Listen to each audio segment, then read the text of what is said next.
Actually രായച്ചേട്ടന് കുക്കിങ്ങിനെ കുറിച്ച് ചോദിക്കുവാണെങ്കിൽ ഏട്ടൻ പറയും സെറ്റിലൊക്കെ വരുമ്പോ രായച്ചേട്ടൻ നല്ലോണം ഭയങ്കര മീൻകറി ചിക്കൻ കറി ഒക്കെ പറയേണ്ട താമസം രായച്ചേട്ടൻ പെട്ടെന്ന് ചെയ്യുന്ന ഒരു കാര്യം. ഒരിക്കൽ ഞങ്ങളിങ്ങനെ താളോട്ടോ ഏതൊരു പടത്തിന്റെ സമയത്ത് ഊട്ടി വൃന്ദാവൻ ഹോട്ടലിൽ താമസിക്കുന്നു. നമ്മുടെ ബെഡ്റൂമിലൊക്കെ മറ്റേ ഫയർ പ്ലേസ് ഒക്കെ ഉണ്ടാക്കുന്നുണ്ട്. അപ്പോൾ ഒരു ദിവസം എൻ്റെ ഇന്നസെൻ്റ് പറഞ്ഞു, കുറേ നാളെ ചിക്കൻ കിട്ടുന്നു ഇവിടെ ഈ ഐസിൽ വെച്ചൊരു ഒന്നും ശരിയാവുന്നില്ല, നിനക്ക് ഇതുണ്ടാക്കാൻ അറിയാമെന്ന് ചോദിച്ചു. അപ്പം ഞാൻ പറഞ്ഞു അതിൻ്റെ ചില സാധനങ്ങൾ വേണം. അതിനങ്ങനെ നീ വണ്ടി കയറി നമുക്ക് പോകാമെന്ന് പറഞ്ഞു. അങ്ങനെ ഒരു പ്രൊഡക്ഷൻ വണ്ടിയിൽ ഞങ്ങൾ ഊട്ടി ടൗണിൽ വന്നു. ഞാൻ പിന്നെ ഇതിനകത്ത് മെയിനായിട്ട് ചിക്കൻ ആ സാധനങ്ങളൊക്കെ വാങ്ങിച്ചു, പുതിനയില മറ്റേ മറിച്ചൊക്കെ വാങ്ങിക്കണം. ഞാൻ അതൊക്കെ അവിടെ നിൽക്കിയിട്ട് കമ്പി വേണം. കമ്പി വേണം. കമ്പി ഉണ്ടെങ്കിൽ മാത്രമേ അത് ചുട്ടെടുക്കാൻ പറ്റുള്ളൂ. നമ്മളിവിടെ എങ്ങും കമ്പി കിട്ടുന്നില്ല, എന്ത് ചെയ്യാൻ പറ്റും? അതൊക്കെ ഇന്നസെൻറ്റിൻ്റെ ബുദ്ധി എന്ന് പറഞ്ഞു. ഇന്നസെൻ്റ് പറഞ്ഞു, നീ ഒരു കുട വാങ്ങിക്കടാ, നീ ഒരു കുട വാങ്ങിക്കുക, എന്നിട്ട് ആ തുണി അങ്ങ് വലിച്ചു തരുന്നു. അതൊരു ബുദ്ധിയായിരുന്നു കേട്ടോ. ഞാൻ ഒരു കുട വാങ്ങിച്ചൊരു കമ്പിളി തുണി എടുത്തപ്പോൾ കമ്പിളി ഇല്ലല്ലേ, കമ്പിളി ഇട്ട് എന്നിട്ട് ഈ ഫയർ പ്ലേസിൽ കരി ഇട്ടിട്ട് ഈ സാധനം തന്നെ ചിക്കനിൽ പുതിനയില മറ്റേത് മറിച്ചത് നാരങ്ങ അതിനകത്ത് വെച്ചിട്ടു. അത് മോഹൻലാൽ അവർ ഇവര് എല്ലാവരും കൊണ്ടുവന്നിട്ട് ഇത് വന്ന് പ്രിയദർശൻ എല്ലാം കൊണ്ടുവന്ന് എല്ലാം കഴിച്ചിട്ട്. പക്ഷെ നമ്മുടെ വീട്ടിൽ ഒരു ചിക്കൻ വാങ്ങിച്ചാൽ വീട്ടിലെല്ലാവരും കഴിക്കുമെങ്കിൽ ഒരു ചിക്കൻ വാങ്ങിച്ചു കഴിഞ്ഞാൽ ഒരു 9 ദിവസമായ പയ്യൻ്റെ മുമ്പ് വെച്ച് കൊടുത്താൽ മതി, അവൻ 5 മിനിറ്റ് കൊണ്ട് തീർക്കുക. അത്ര ടേസ്റ്റാണ് സത്യം. അപ്പോൾ ഇത് ലാർജ് സെയിലാക്കണമെന്നൊക്കെ പറഞ്ഞ അവിടെ ഡിസ്കഷനൊക്കെ വന്നു. അങ്ങനെ തന്നെ ആലോചിച്ച് ഇവിടുന്ന് ഈ ബ്രിക്ക് കൊണ്ടുവന്നിട്ട് ഇങ്ങനെ അടുക്കി വെച്ചിട്ട് മെഷ് വാങ്ങിച്ചു.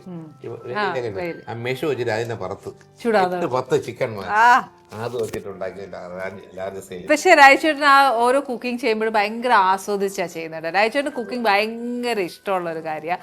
ബാംബൂ ചിക്കൻ അങ്ങനെയൊക്കെ ഇല്ലേ രായച്ചേട്ടൻ? അതിന്റെ റെസിപ്പി എങ്ങനെയാ രായച്ചേട്ടാ?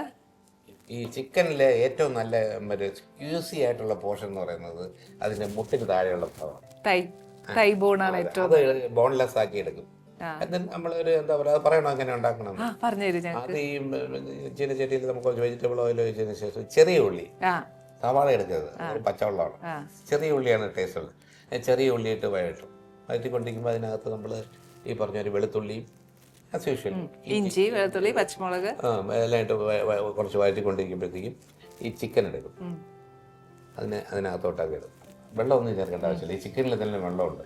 അത് കുറച്ച് കഴിയുമ്പോൾ ഈ ചിക്കനൊക്കെ ഒരു വെളുത്ത നിറവും കുറച്ച് നേരം സംഭവങ്ങൾ കഴിയുമ്പോൾ അതിനകത്ത് നമ്മൾ മുളക് പൊടി, പിന്നെ ഈ മഞ്ഞൾപ്പൊടി, മല്ലിപ്പൊടി, ഗരം മസാല, കുരുമുളക് പൊടി, ഇതിൻ്റെ കൂട്ടത്തിൽ നമ്മൾ ഒന്ന് ഇളകി സോയ സോസ് ഉണ്ട്, സോയ സോസും ടൊമാറ്റോ സോസും കുറച്ച് ഒഴിക്കും. ഇതിന് ഇളകിയിട്ട് അടച്ചു വയ്ക്കും. അത് ഒരു 10-15 മിനിറ്റ് കൊണ്ടൊന്ന് വേവും. പിന്നെ ഈ ഇതുണ്ടല്ലോ നമ്മുടെ ഈ ചൈനീസിൻ്റെ ഒരു ടേസ്റ്റ് മേക്കർ സാധനം, മറ്റേ അജിനോമോട്ടോ, അല്ലാതെ ഈ സൂപ്പിനൊക്കെ ഇടുന്ന ഒരു സാധനമുണ്ട്, അതൊരു ശകലം ഇട്ടേക്കും. എന്നിട്ട് തന്നെ അടച്ചു വെച്ചെല്ലാം ക്യൂബ്സ് അല്ല, ഇത് പൗഡർ തന്നെയാണ്. അതിൻ്റെ പേര് ഞാൻ പറഞ്ഞേക്കും, അത് പാക്കറ്റ് മേടിക്കാൻ ഇപ്പൊ എല്ലാ സൂപ്പർ സ്റ്റോഴ്സിലും കിട്ടും. എന്നിട്ട് അത് ഇത് വെന്ത് കഴിഞ്ഞാൽ അടച്ചു വയ്ക്കുക. പിന്നെയാണ് നമ്മൾ ബാമ്പു പിന്നെ പൊട്ടുകുറ്റി വാങ്ങിയത് എന്ന് പറഞ്ഞാൽ നമ്മൾ മറ്റേ പൊട്ടുകുറ്റിയിൽ ഉണ്ടാക്കാം. പക്ഷെ എന്നാലും ബാമ്പു ചിക്കൻ എന്നൊക്കെ പറഞ്ഞാൽ അപ്പൊ അതിനകത്ത് ഈ ഇതിനെന്താ പറയുന്നത്, നമ്മള് സാധനം തേങ്ങ ഇടും, മാവ് താഴെ പോയിരിക്കും. ഇതിന് ചിലർ വാഴ ഇല വെട്ടിയിടും. ഞാൻ ചെയ്യുന്നത് വെച്ചാൽ ഈ പാലക്കിന്റെ ഇലയില്ല, ആ 2 ഇല ഇടും. കാര്യം അത് വെന്ത് വന്നാൽ അതും ഒരു എന്നിട്ട് അതിനകത്ത് ഈ ചിക്കൻ ആരെങ്കിലും വരുമ്പോൾ ഈ ചിക്കൻ വെച്ചിട്ട് 2 മിനിറ്റ് സ്റ്റീം അവരിരിക്കും. പ്ലസ് എന്ന അവരെ പ്ലേറ്റ് ഭയങ്കര ടേസ്റ്റ്. ശരി കേട്ടോ, ഭയങ്കര. അത് നമുക്ക് ഇനി ഒന്ന് ട്രൈ ചെയ്ത് നോക്കാം. രായച്ചേട്ടൻ പറയട്ടെ. രായച്ചേട്ടൻ നമുക്ക് കുക്ക് ചെയ്യായിരുന്നു രായച്ചേട്ടൻ അത് അടുക്കളയിൽ.